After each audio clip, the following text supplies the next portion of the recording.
Well, good afternoon, everybody. So, Your Excellency, Mr. Bailiff, Ministers, members of the Emergency Council, welcome.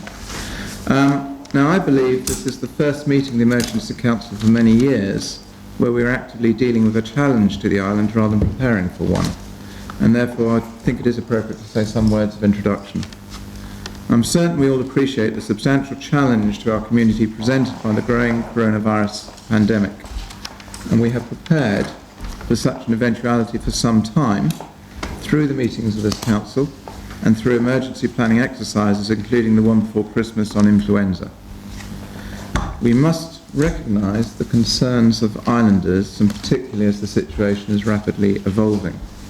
And in the face of this risk, it is our responsibility to ensure the safety of islanders, the protection of vulnerable people, and the continuity of our essential services. But let us not forget that we are a resilient community, and we need to ensure that as a community we come together in facing this challenge. And that, I believe, we are well placed to do. As you'll be aware, Jersey now has 2 cases of coronavirus, both who have self-isolated on their return from Italy.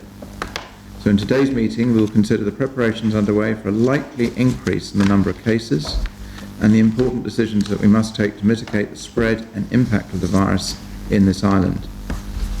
Today's agenda sets out a number of key areas for discussion, including government planning and coordination, healthcare preparations, support for vulnerable people and businesses, travel and transport, legislative requirements, education and communications.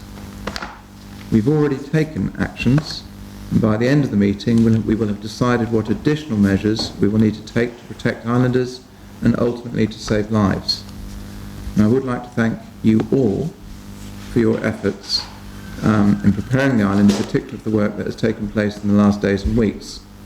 So in closing, I would like to reiterate to members that we've been planning for this type of emergency situation for some time, through pandemic exercises like the one before Christmas, and through our experiences in preparing for Brexit over the last 4 years. That work has ensured we are in a strong position to face the situation together and to support and protect islanders in this challenging time. Now I trust that's put the context in place, and let's turn to the first item.